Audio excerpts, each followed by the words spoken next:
यही नहीं पता कि हमारे पूर्वज पितृ बने या प्रेत बने तो खुद भी उनके नाम का श्राद्ध क्यों करें और घर वालों को भी क्यों करने दें? तुम्हें कैसे पता कि पितृ तुम्हारे मुक्त हुए कि नहीं हुए?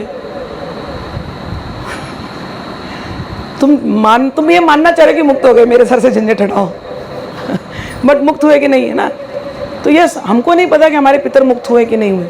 तो हमारे संतों ने एक पद्धति बना दी कि आप ये जब ये पितृपक्ष आएगा तो उनको खिला दो, पिला दो, उनको भोजन दे दो। पद्धति में तो कोई गलती नहीं है, कर सकते हैं। करना क्या है, अब जिसको हुआ कहाँ गड़बड़ी होती है वो बताती हूँ। लोगों को पंडित को बुला करके उनसे पूजा पाठ करवाना, फिर वो खर्चा पानी करवाना, वो थोड़ा सा नहीं होता है। और कितने साल करवाएं वो उनको समझ में नहीं आता। इसलिए ये सारे प्रश्न उठते हैं कि वो तो पैदा हो गए होंगे या उनको मुक्ति मिल गई होगी, तो हमको अभी तक क्यों करना है? करोगे तो अच्छा है, नहीं करोगे तो सिंपल सा चीज़ है, भगवान कृष्ण को याद करो। गीता में भगवान कृष्ण ने एक नाम आता आर्यमा। आर्यमा, आर्यमा यानी हमारे पितरों के पितरों के पितरों के पितरों के जो सबसे बड़े पितर, उनका नाम है आर्यमा। भगवान बोलते हैं मैं ही आर्यमा हूँ, तुम्हारे पितरों को जो भोग लगता है वो मुझे ही प्राप्त होता है। तो जब हमको विधिवत रिचुअल्स करने नहीं आते या हम पंडितों का खर्चा नहीं बेयर कर सकते, तो उस केस में भगवान कृष्ण की हरे कृष्ण कृष्ण कृष्ण हरे हरे, हरे राम राम राम हरे हरे, इस मंत्र की माला जप करके कम से कम 11, 12, 16 माला जप करके फिर वो प्रसाद भगवान को भोग लगा करके वो जा करके घर के दक्षिण में पितरों के निमित्त में प्लेट रख दो। पितृ बड़े प्रसन्न हो जाते हैं। पूरे पितृपक्ष के महीने में भगवद गीता का पाठ पितरों के निमित्त घर में ही पढ़ सकते हैं। गजेंद्र मोक्ष पितरों के निमित्त घर में ही कर सकते हैं। तो कोई ऐसा करता है, यदि कोई किसी को पीछे से आने मत देना, मेरे एकदम बाजू से कर, अगली बार से चेयर वहाँ रखेंगे, ठीक है?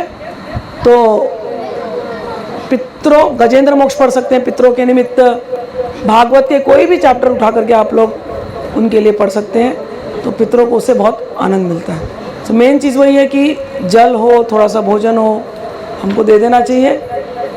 हमारी रिस्पॉन्सिबिलिटी बनती है कि जिनकी वजह से हम आए इस दुनिया में, हम एक ग्रैटिट्यूड, कोई रिचुअल हटा दो, बस मैं ग्रैटिट्यूड में कि तुम्हारी वजह से मैं दुनिया में है। होता क्या है कि हमको ये प्रश्न आता है कि हम दुनिया में आए क्यों।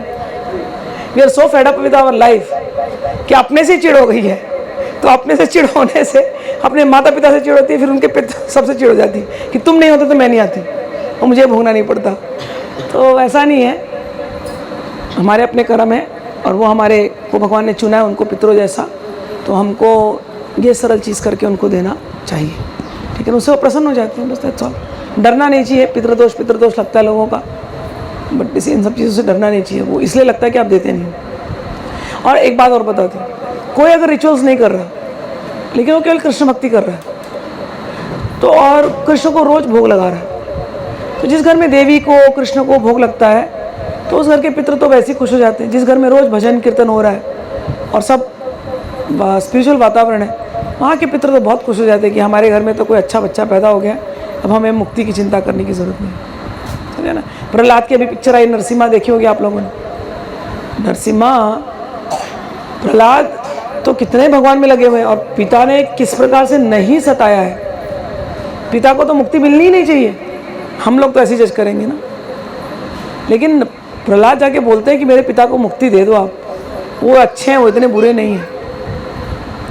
तो भगवान नरसिंह बोलते हैं, पिक्चर में नहीं दिखाया बट भागवत पढ़ते हैं तो उसमें बोलते हैं, प्रहलाद जहाँ तेरे जैसा बच्चा पैदा हो जाए ना भगत, उसकी तो 21 पीढ़ियाँ तर गई, तुझे तो कुछ करने की जरूरत नहीं है।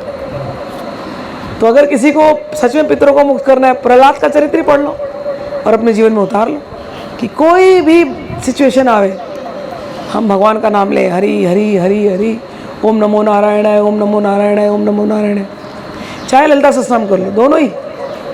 ललिता सहस्रनाम भी आपके पितरों को मुक्त कर देगी और श्री कृष्ण का नाम भी आपके पितरों को मुक्त कर देगा, ठीक? मैंने उत्तर दे दिया इस बाकी के, ठीक है? 64 की दे दी, ठीक है।